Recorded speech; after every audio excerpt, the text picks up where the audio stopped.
Well, hello and welcome to the On It Not In It interview series podcast. I'm your host, Todd Eppert, and today I'm joined by Monica Lewis, who is the president of J.S. Brown and Company.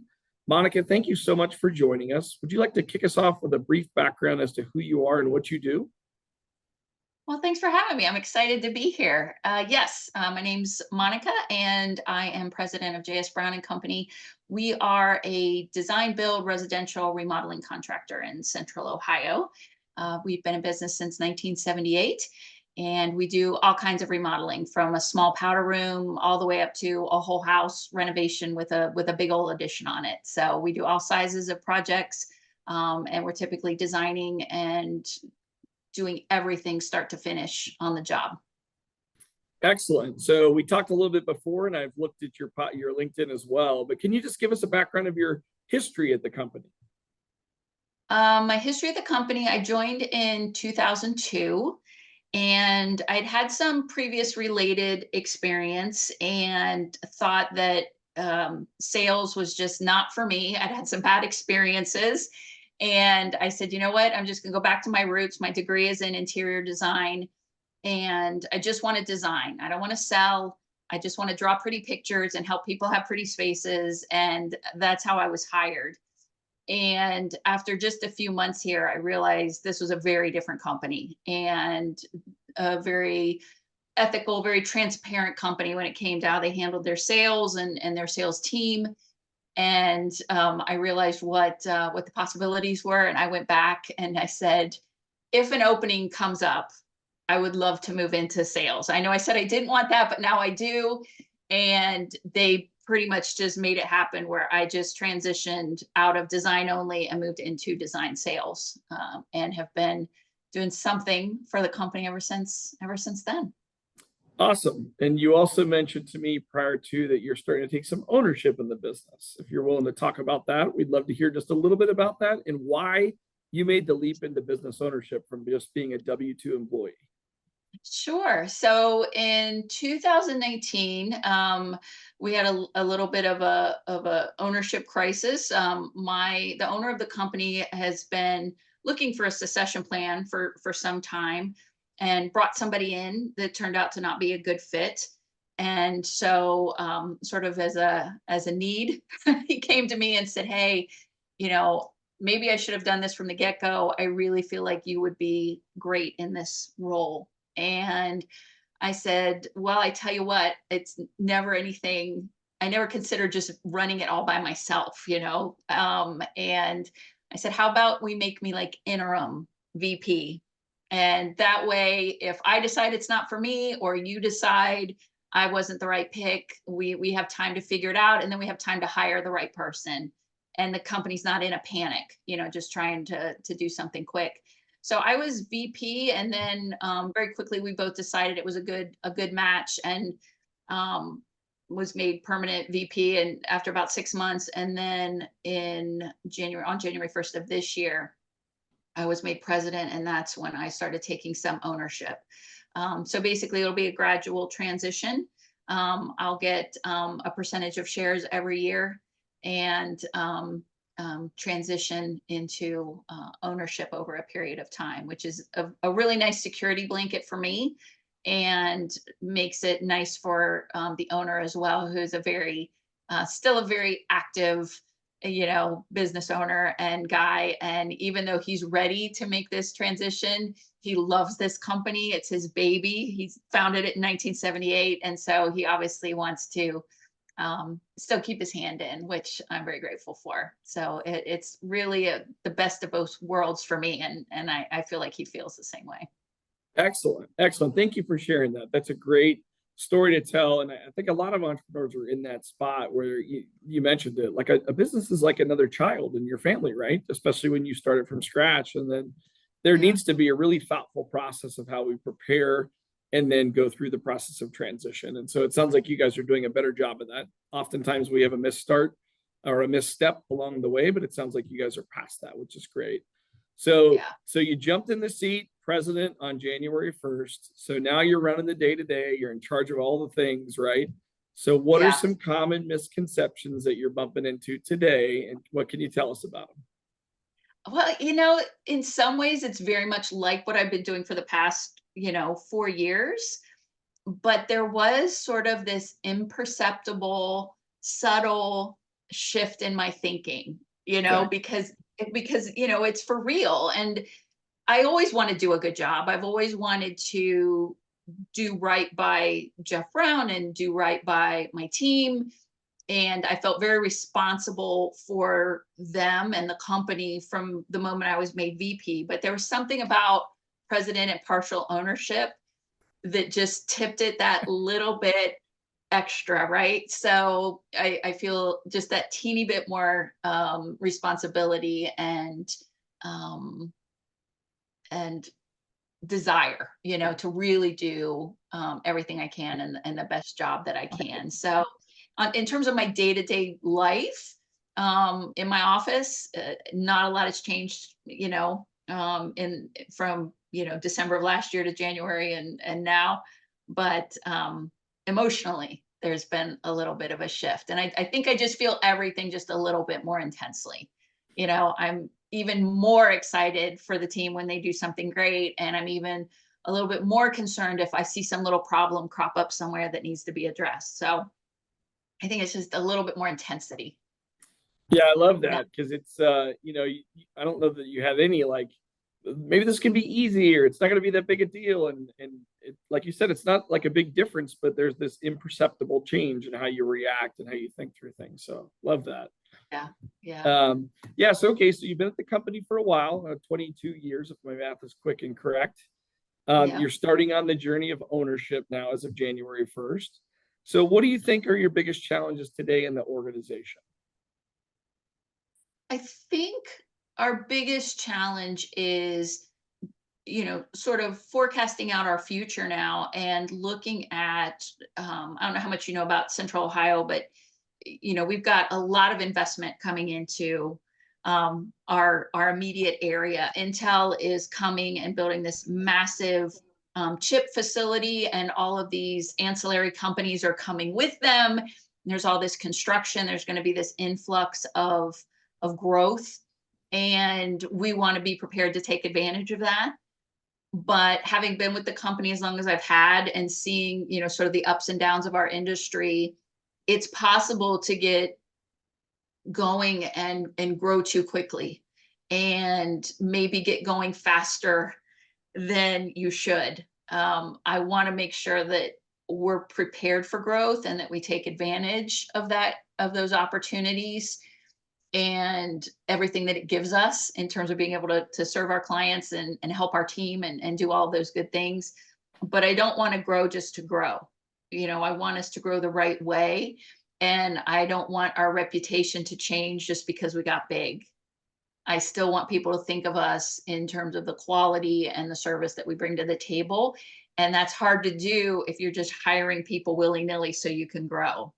So that thoughtful growth, there's a desire for growth, but I also want it to be thoughtful and purposeful and not just massive expansion. I don't care about having the biggest company in town. I care about having the best regarded company in town. Like, I want our clients to be happy they chose us. I want our trade partners to be thrilled to work with us. I want our team members to be glad they're here.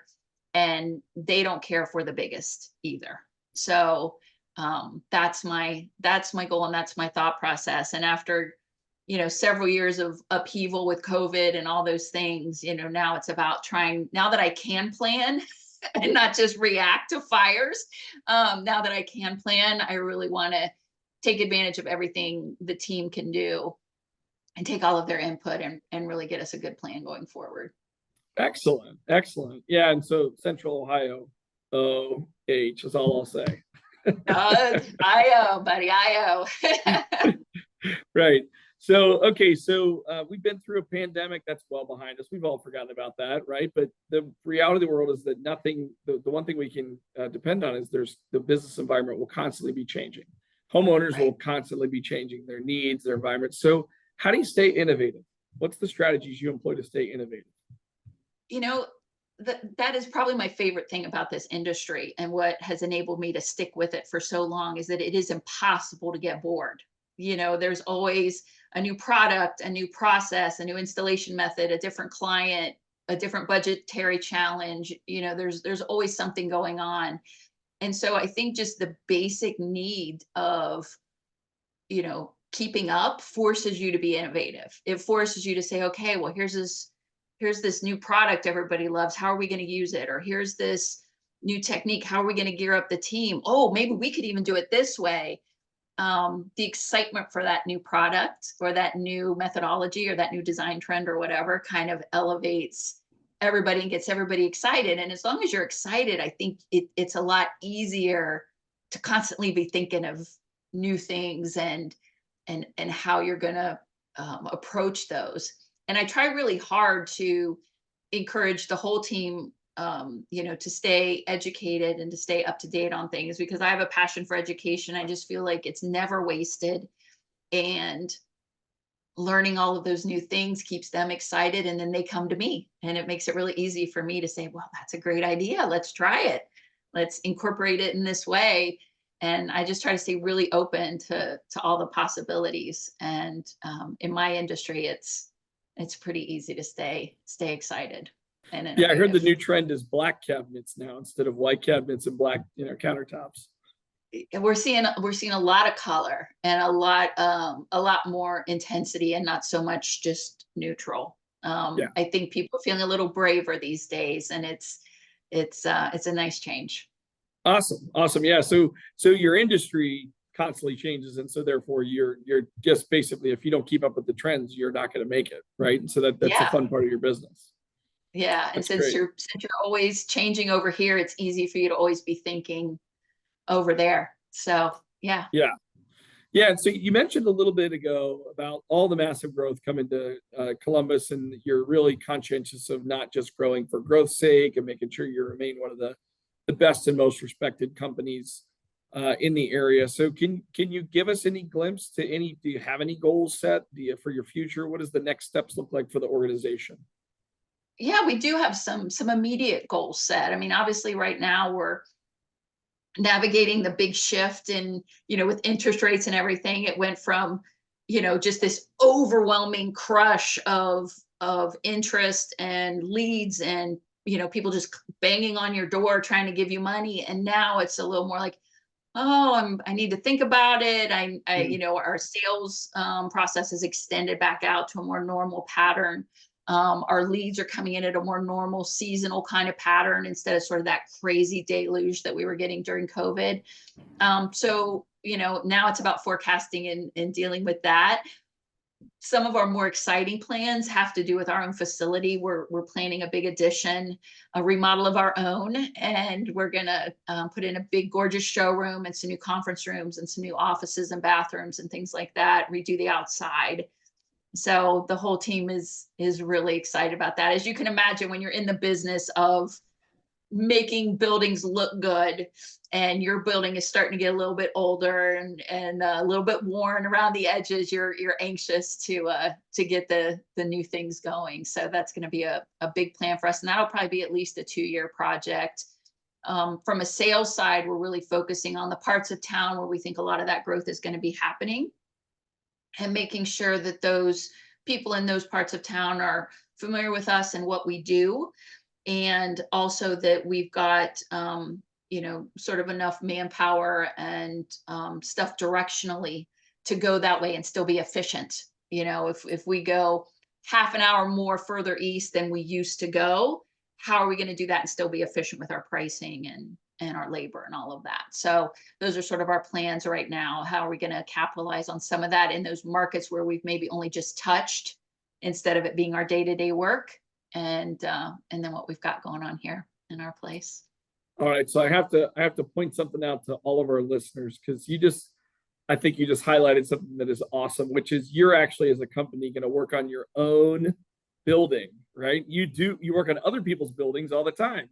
It is Yeah. so common that the entrepreneur's business is the one that gets the least attention. And so the old joke is that the plumber's sink is always leaking, and the IT Yeah. company's, computer never works, and all that other stuff. And here you are making an intentional decision to expand, remodel. Your whole team probably is super excited about that. They're super excited. And to your point, we all feel like it's overdue. We would have loved to have done this 10 years ago. Honestly, it just has not been the right time. And so yeah, we're super, and we just joke about it all the time. Like, can somebody fix this? Like, what do we got to do to get the guys back in here? And yeah, we're definitely that, that cobbler's kids have no shoes. It's the same thing. It's like we've got a stair railing downstairs. It's functional, but it's not finished. So we're just there's waiting for a slow afternoon where the guys can come back and finish it up. Right, there's the true honesty right there, Monica. Thank you for being honest. Yep. You're welcome. I'm all about it. I'm all about it. So just one final question for you today, and that's so you're new into this entrepreneurial journey, but you're certainly not new into the entrepreneur world. You worked in a small business for a long time that made you have this desire to be an owner and step into that leadership role. So what advice would you offer to an aspiring entrepreneur, maybe someone that's just getting started and kind of bumping against the wall and struggling in their business? Well, I have to say, early in my career, it wasn't a goal, for me to be an entrepreneur. And I wouldn't have taken the leap if I wasn't so fully invested in this company. I know these people, I know this process, I knew so much about it before I even had to step into it. And I think I had that luxury because it was a small, family-owned, privately held company. My the owner of the company, the founder, my former boss, my now partner, he got the chance to get to know me, and I got the chance to get to know him. And to the level that you can when you're professional colleagues, I feel like I know his heart. I know he's a good guy. I know he's an ethical person. We understand each other, and that gave me a lot of bravery into something that I may not have pursued on my own. I had that safety net.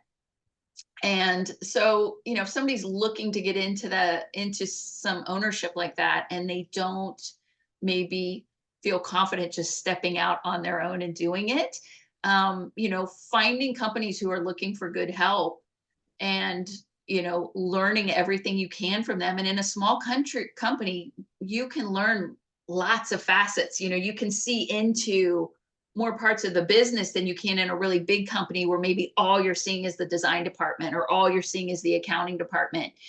I just had so much visibility.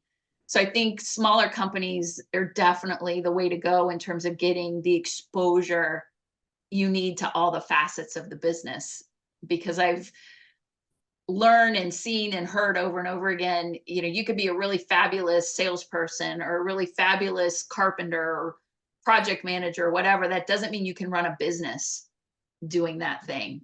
It takes all the people, and it takes a lot of knowledge in a lot of different areas. So, for me, small business is the way to go. You get to learn the most and really, really get invested and feel like you're part of a business family instead of part of a business that doesn't know who you are and can't appreciate your gifts. Yeah. Yeah, I love that. That's great. I'm gonna maybe I'll take this snippet myself and use it with my students that I teach at University of Cincinnati. I teach a class on family business, and when I first talk about some of the potential dynamics, they're all scared away. I'm like, no, that's not the point. Yeah. There's great things in small business. So I love how you presented that, Monica. That's great. Yeah.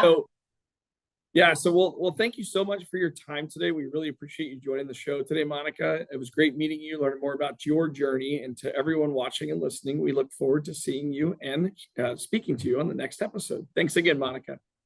Thank you.